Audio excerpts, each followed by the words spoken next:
They're trying to get Yeshua to blaspheme so they can have him put to death because they don't have a right to put him to death unless he does. Right? Then again, they don't want to be the ones putting him to death because they don't want the crowds mad at them. They want to get it to where the Romans are going to want to kill him because then the crowd can be mad at the Romans. That's okay. That's right.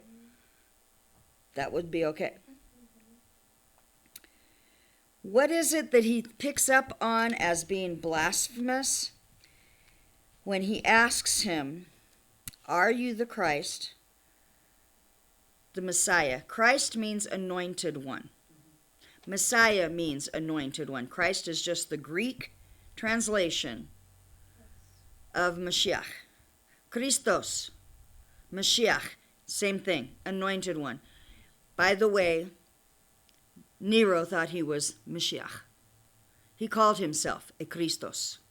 So did every other emperor in the Roman Empire. All of them did. That's why their pictures were on the coins. They considered themselves gods. They were anointed ones. They were Christos. So here's Yeshua. And the high priest says, I place you under oath by the living God. I like the translation that I read earlier today that says, I adjure you by the I adjure you by the name of God, right? If you've watched some of The Chosen, you see some of that phraseology used. You know, I adjure you by the power of the living God. Tell us whether you are the anointed one, the Son of God. Yeshua said to him, you've said it yourself. You said it. From now on you will see the Son of Man, and he's referring to himself, sitting at the right hand of power and coming on the clouds of heaven. So what he's saying is, yes, and you are going to see me in that seat of judgment at the right hand of God. You're going to see me at the right hand of God. And it says, then the high priest tore his robes. Is a high priest supposed to tear his robes? No. He's not. That's defiling. Not for anything. It defiles the garment, That's right. which is to be sacred to the Lord. He is defiling himself by tearing his robes. We get that because we're told about that back in Leviticus. We read it, right? Yes. In Leviticus chapter 21, where we read. I'm going to go there. I want to read a little bit of what it is. Verse 5.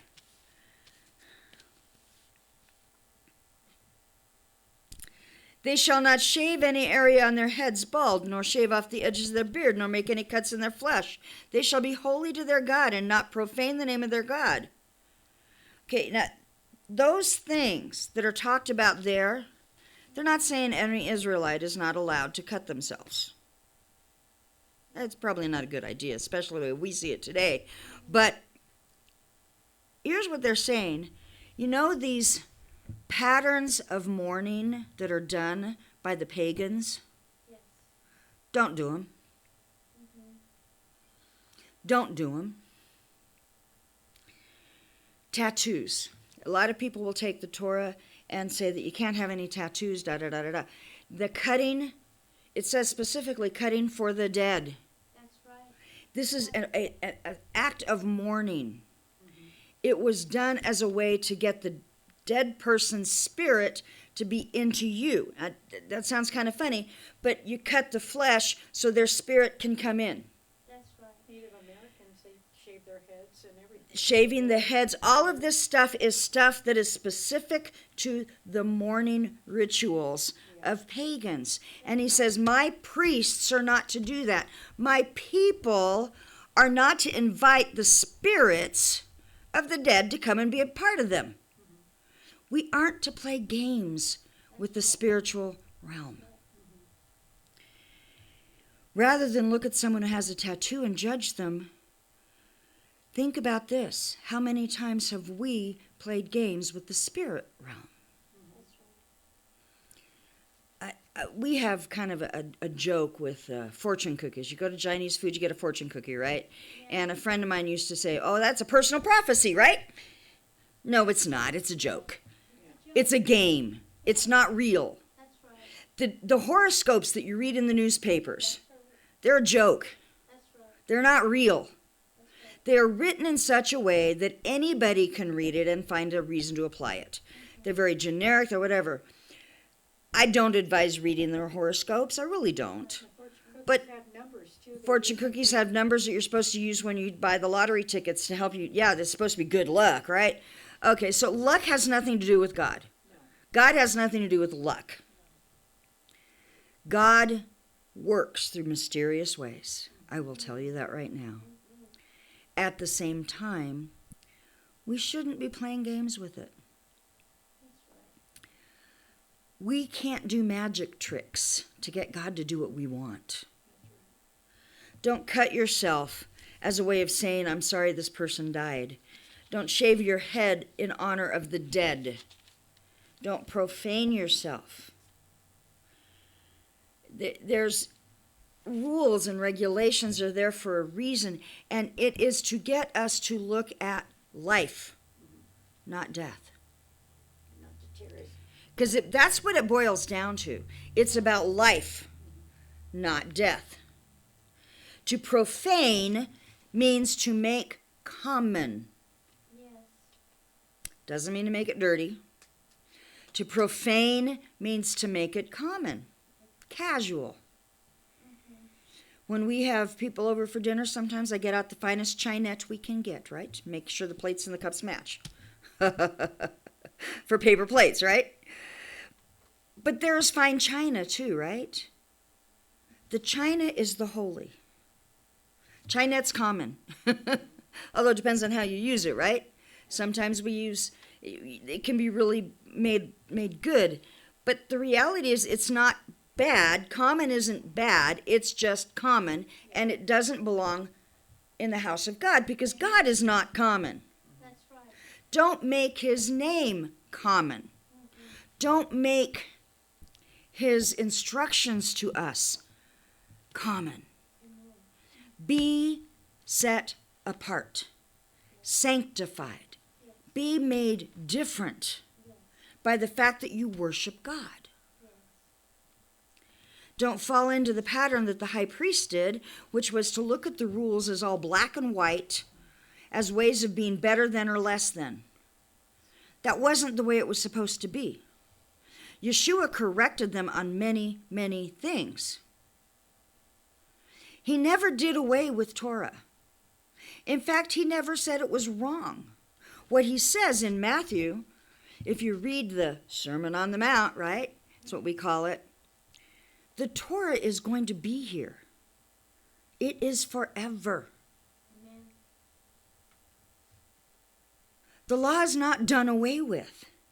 He didn't come to do away with the law. He came to help us see its full impact, help us see what it was directing us towards, and help us move in that direction. Life, not death. Anything connected with death has no place in the Holy of Holies. That's right. Anything connected with death or reminding of death doesn't belong in the holy place. The sacrifice of the animal is not about their death. It's about the blood that is brought, which represents the life. It's about the life.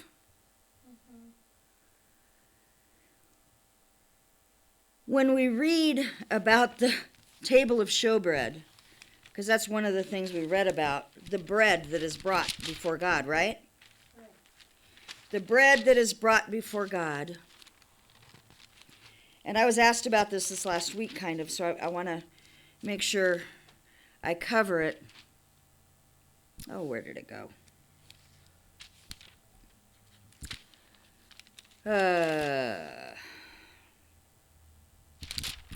Anyway, the 12 loaves of bread brought before God, the showbread it's called.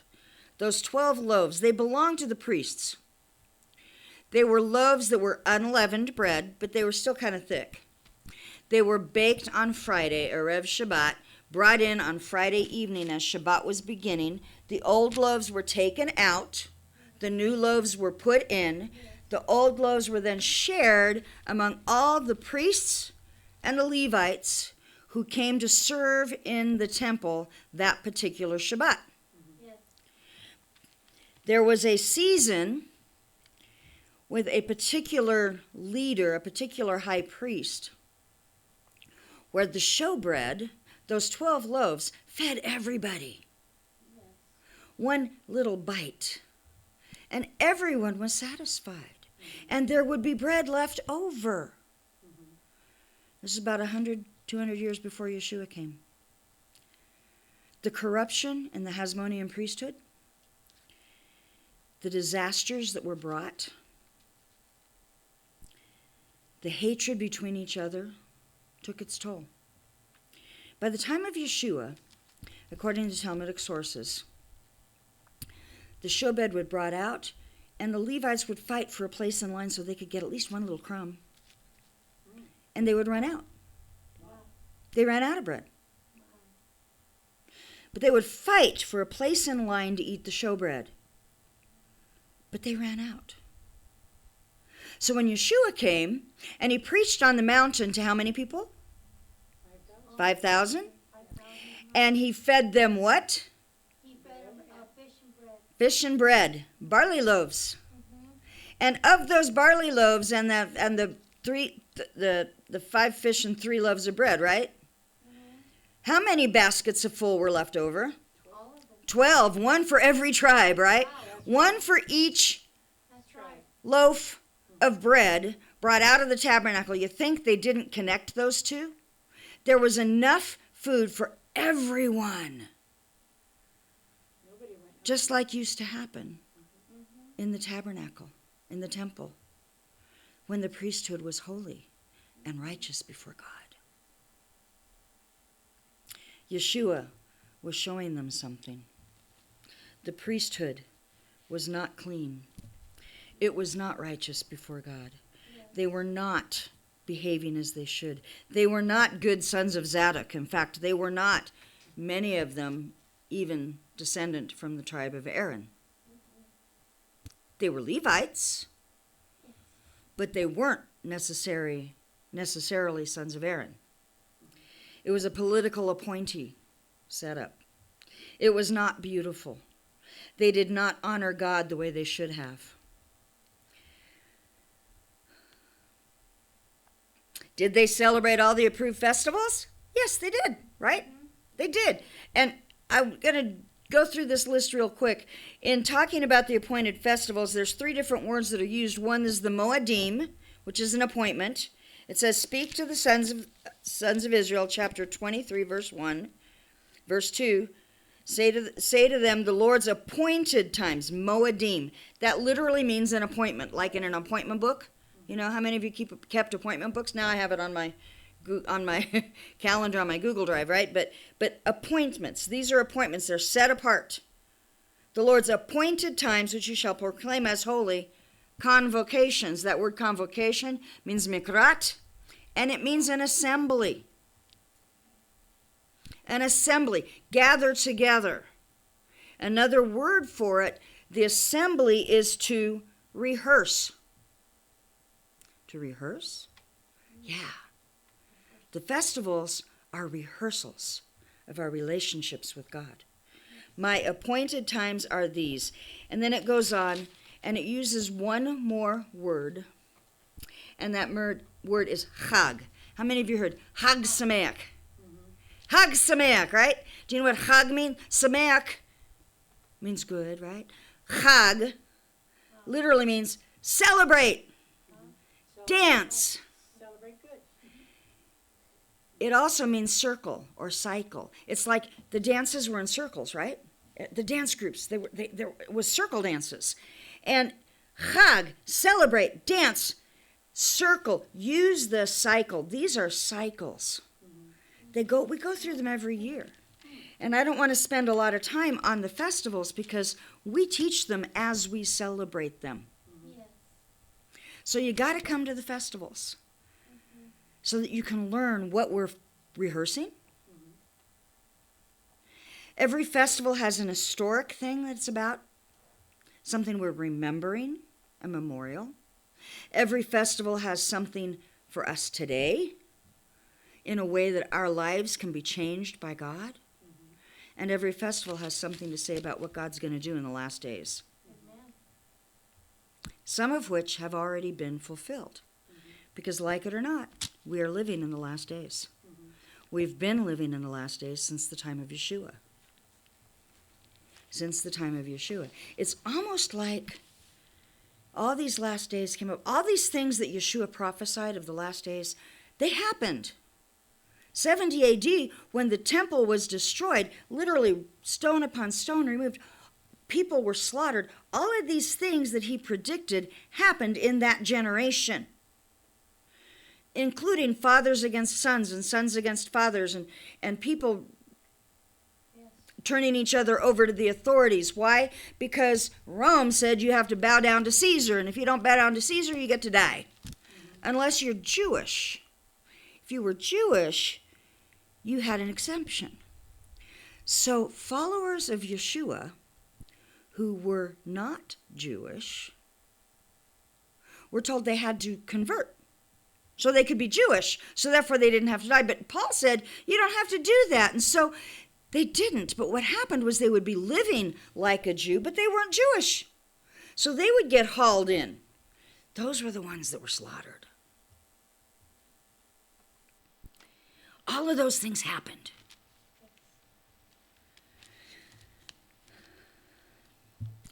Yeshua died just before twilight on what would have been Pesach. Pesach begins at twilight. And as soon as it's nightfall, it is now the Feast of Unleavened Bread. He died. He fulfilled Passover, Pesach. He fulfilled unleavened bread in his death, burial, and resurrection.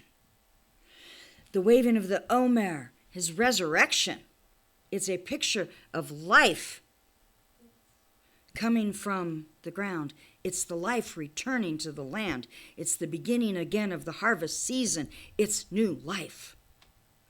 These things were fulfilled. Then he walked with his disciples.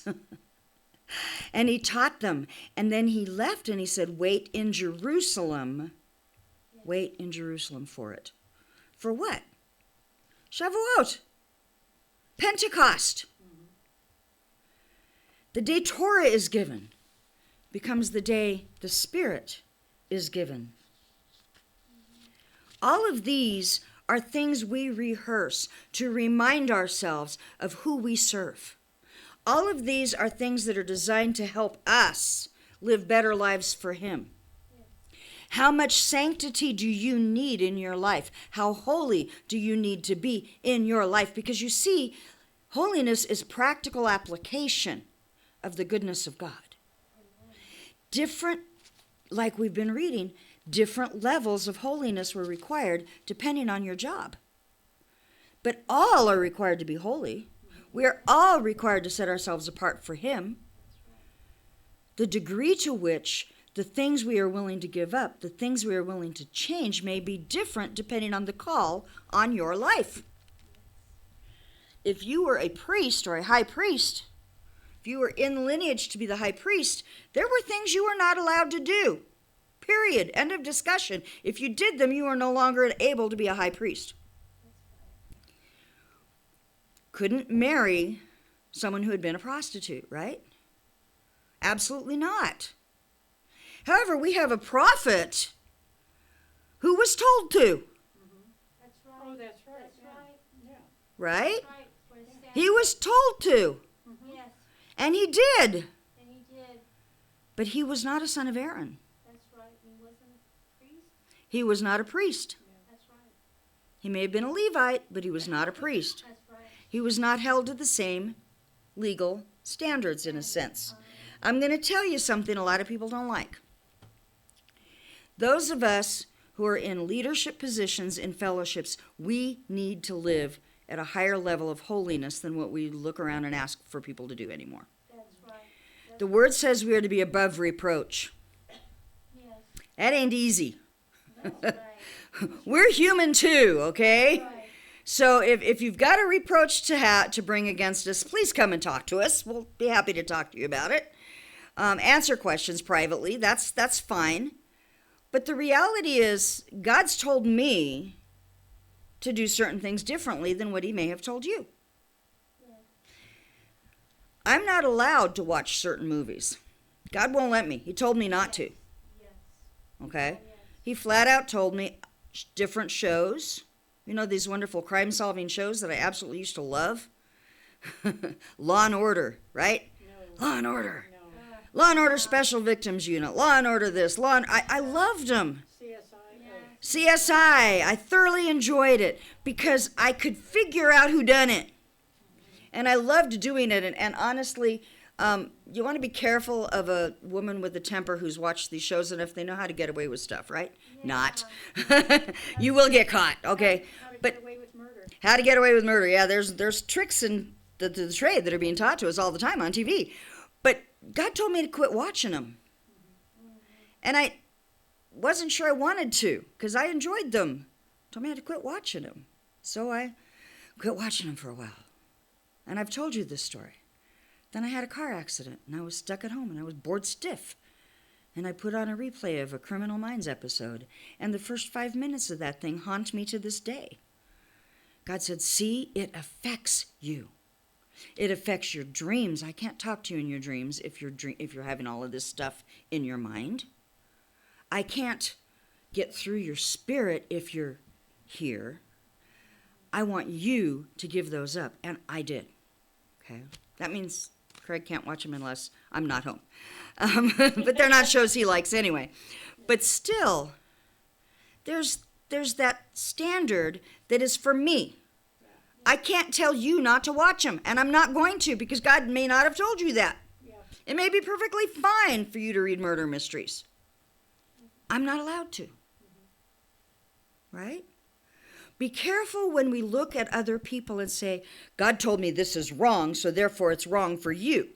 If it's in the Torah, if it's in the scripture, we can pretty much assume if God said it's wrong, it's wrong.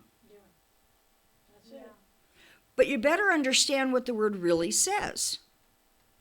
Like that verse that says, I don't permit a woman to usurp authority over man. Don't let a woman teach in the congregation. Those are specifically things for specific purposes. I don't allow a woman to be sexually, don't use promiscuity to bring people into my congregation. Don't usurp authority. Usurping authority, really in the earlier versions of that Greek word, had to do with seductiveness. And when he says, I don't permit a woman to teach, that's how it's been translated. It says, I don't permit that woman to teach. It's a specific woman, and it was a woman who was teaching heresy. And Paul was saying, don't let her teach false doctrine in my congregation. But those two passages have been used against women for a long time, right? Yes. Yes. Okay? So study the word before you stand up and say, this is wrong. And be gentle when correcting someone who doesn't understand it the way you do. Be very gentle. Be gentle. Simple saying, that's not how I understand it. I see it different. Then they can ask you if they want to know. But don't try to force your understanding on someone else. They may not be ready for it. Okay. All of these different levels of holiness are important. There's the same law that applies to all, whether they're the foreigner coming in, whether it's a native-born Israelite, whether it's a priest, a Levite, whether it's a priest. There's the same overarching law. Okay? But sometimes God asks us to be certain people and to do things a different way. I saw this on the table out there, and I forget. This was made for us, and it was put on the table out there. And I'm just going to read it to you because I think it's really good. Understanding that we are all called to be holy, every one of us. We are all called to serve, but not all in the same way. It says, church is not like a cruise ship, where only a handful of people are serving, while the others are there to relax.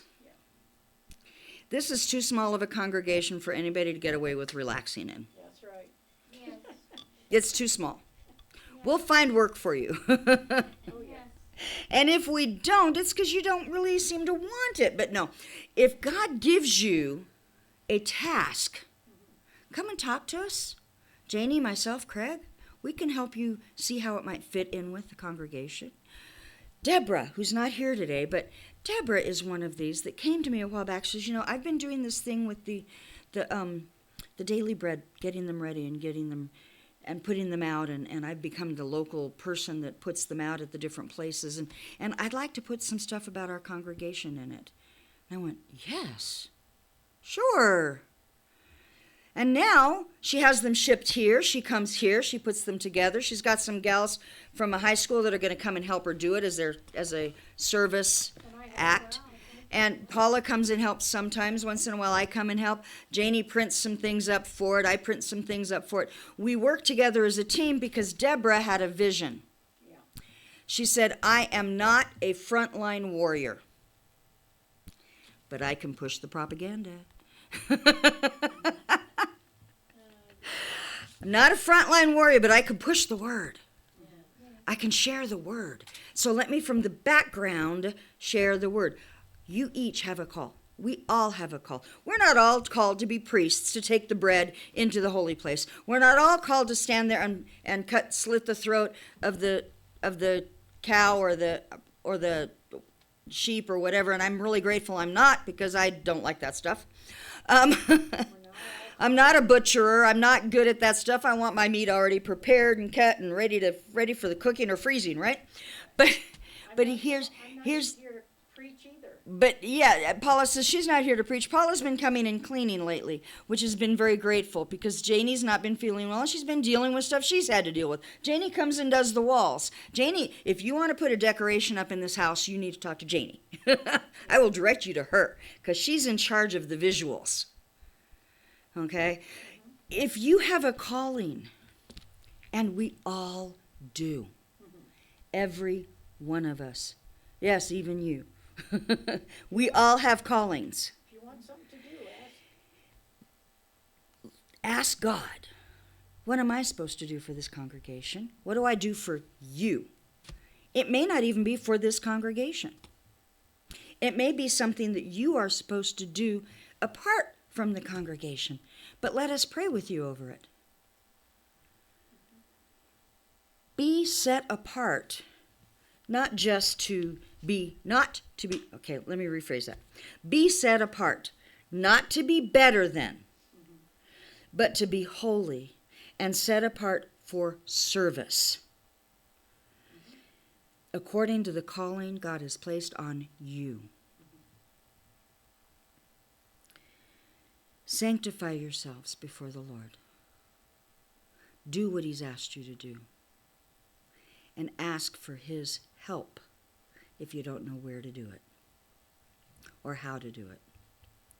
And ask for others to help you. We're not all called to the same thing.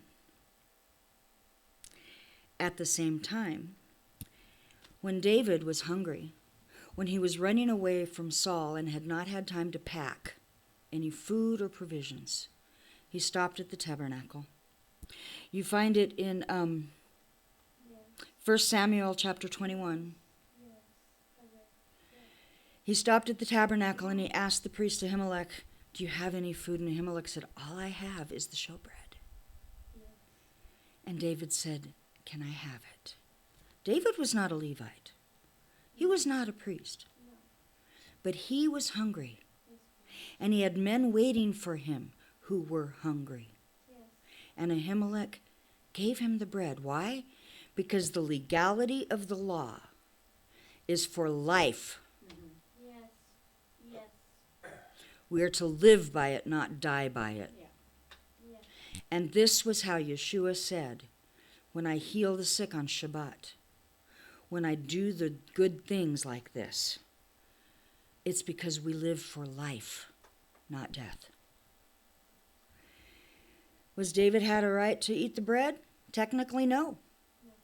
However, as a servant of the Lord, the priest of that day knew he needed it. By the way, that action cost him his life. Just 2 chapters later, Saul found out and had him killed. But he supported the Anointed One. How do you support the Anointed One? You support Yeshua. How do you support the Anointed One? Find a way That's right. and do it.